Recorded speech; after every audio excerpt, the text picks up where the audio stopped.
The Galactic Council had convened in their shimmering chamber above the spiral of star systems, their voices echoing in harmonies that carried through the void. The Terran Empire had grown quietly, steadily, and now it stood on the edge of recognition, or obliteration. The Council's message was clear: surrender the planets at the fringe, pay tribute in resources, and submit to galactic law, or face consequences that had been whispered about for centuries. Many had doubted that the humans would even respond, seeing them as primitive and limited, yet the Terran Empire had quietly prepared. On Earth, the capital city hummed with the energy of innovation. Its towers pierced the clouds and its streets pulsed with activity. Admiral Elias, the commander of the Terran Defense Fleet, studied the holographic projection of the Council's ultimatum with an unshakable calm. "They do not know who they are speaking to," he said to Lieutenant Mara, who had been at his side for 15 years. Mara's eyes reflected the data streams as they scrolled endlessly across the interface. "They think intimidation can bend humanity," she said. "But they have forgotten that humans have endured far worse without surrendering." In the Council's chamber, deliberations continued. Representatives from dozens of species argued over the likely response of Earth. "The humans cannot be underestimated," said a winged envoy, his voice a vibration of air and bone. "Their history is filled with resilience, but are they prepared for the scale of what we can deploy?" A crystalline delegate shimmered in agreement. "We have offered every chance for compliance. If they refuse, they must be broken." The leader of the Council, a being whose form shifted like liquid light, issued a final command: "Prepare the ultimatum strike. Let them witness the reach of our authority." The humans had already predicted this move. Intelligence gathered over decades had mapped every Council outpost and every fleet route. The Terran Empire had expanded quietly into sectors that others ignored, building ships that moved silently through hyperspace corridors. Elias convened a strategy council with the top commanders of the fleet. "We will not wait for them to strike first," he said. "They believe fear is a weapon, but fear does not bind us. Our fleets are ready, our weapons are ready, and our people are ready. The Council assumes they dictate terms. They are wrong." Lieutenant Mara brought up a map of the nearest Council staging grounds. "They have 40 capital ships here and 50 patrols guarding the jump points," she reported. Elias nodded. "Then we will hit them where it hurts. Not to destroy every ship, but to demonstrate that humans are not compliant animals. We strike one, and the rest will see the consequences of underestimating us." Across the void, the Council fleets prepared for their show of force. The humans, they assumed, would cower or negotiate.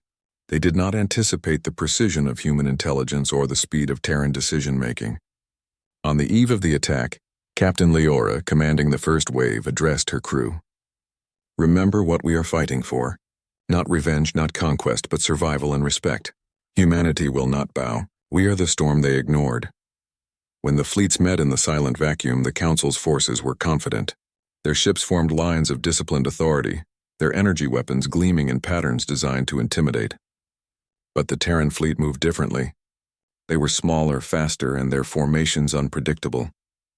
The first strike came with surgical precision, disabling communications on the lead capital ship without opening fire on civilian transports nearby. The Council commanders were stunned. No species had ever engaged so intelligently against them without chaos, yet humans coordinated perfectly across vast distances. Admiral Elias watched the battle from the command bridge. "Target the main communications array. Avoid unnecessary destruction. Show them the cost of misjudgment," he said. Mara nodded, launching the calculated strikes. Within minutes, the Council's flagship was crippled, its lines of command disrupted, and confusion spread through the fleets. The Council assumed panic, but the Terrans had prepared for that too. Humans had learned long ago that fear could be redirected into strategy. As their ships danced between attacks, they neutralized the enemy while conserving resources, ensuring the demonstration was one of precision, not annihilation. In the Council chamber, alarms blared. "How is this possible?" demanded a delegate whose species relied on collective telepathy. "They should not have the tactical advantage." The leader's liquid form rippled with agitation. "Prepare all strike teams. Destroy the human fleet at once. They must submit." But hesitation had taken root. Every Council member now watched the screens as their capital ships were systematically outmaneuvered. their superior numbers meaningless against human ingenuity. On the ground in Terran cities, civilians watched the transmission of the battle in awe. For centuries, humans had looked to the stars with a mix of hope and fear, imagining alien powers that could decide their fate. Now they saw their protectors act with brilliance, proving that humans were capable of standing toe-to-toe with the galaxy's most powerful entities. Children cheered, workers paused their labor to witness the unfolding legend, and families gathered unified by the knowledge that their species was more than a footnote in the annals of the stars. As the hours passed, the Council fleets began to retreat in disarray. Ships that had once projected invincibility now fled under the precision strikes of a smaller, determined force. The humans did not pursue further than necessary. The lesson had been delivered. The ultimatum had collapsed not through overwhelming firepower, but through human creativity, discipline, and unyielding resolve. Elias allowed himself a rare smile. "They will remember this," he said to Mara, "and they will think twice before attempting to dictate terms again." The aftermath of the engagement reshaped the galaxy. Reports from other species spread quickly, emphasizing that the humans had not only defended themselves, but had done so in a way that preserved life and infrastructure, while shattering the Council's perception of control. Terran diplomats now approached the Galactic table with renewed confidence. The Council, chastened and wary, proposed talks instead of threats. Humanity had earned a seat not because it had sought power, but because it had demonstrated the consequences of underestimation. In the Council of Allies and former rivals, discussions shifted. Species that had once derided humans now spoke cautiously, respecting the unpredictability and resilience of the Terran Empire. The human representatives, led by seasoned negotiators and strategic minds, spoke with clarity and authority. "We do not seek war," said one diplomat, "but we will not surrender to intimidation. Treat humans as equals or face the consequences of your misjudgment." Their words were simple, yet carried the weight of an entire species prepared to defend itself. Back on Earth, celebrations were tempered by a sober awareness of the responsibilities that victory brought. Admiral Elias walked through the capital city, observing the quiet determination of citizens who had supported the fleet with their labor, ingenuity, and spirit. Mara joined him, carrying a simple cup of tea, the two of them pausing to look up at the stars that had once seemed distant and unreachable.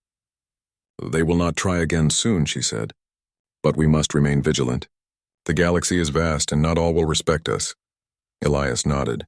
"And we will be ready. Humans do not wait to be told twice." The Terran Empire grew stronger not through conquest alone but through unity, foresight, and the recognition that their species had a role to play in the galaxy. Scientific research flourished.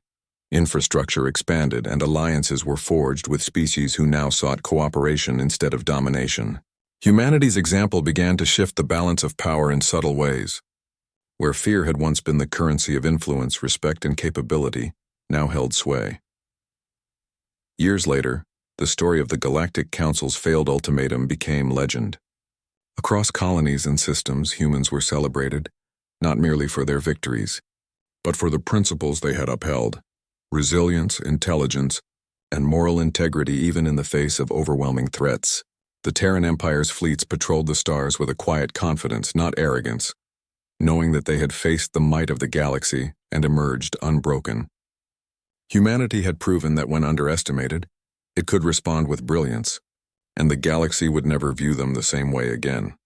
The Council, once the epitome of authority and intimidation, now approached every decision involving humans with caution. Their leaders debated long into their cycles, analyzing the factors that had led to their humiliation. They learned, albeit slowly, that fear was not a universal motivator, and that some species, like humanity, measured strength not only in force, but in strategy, courage, and ingenuity. Terran diplomats often received invitations to observe Council deliberations. Their insights sought to prevent future conflicts. Humanity's influence, quiet but unmistakable, had reshaped interstellar politics in ways that few had anticipated. On Earth, new generations grew up under the knowledge that they were part of a species that had faced the galaxy and endured. Education emphasized not only science and technology, but the principles of cooperation, strategic thinking, and ethical leadership. Artists and writers celebrated the resilience of humanity, creating works that immortalized the moment when the Council's ultimatum had collapsed before the ingenuity of humans. Eve.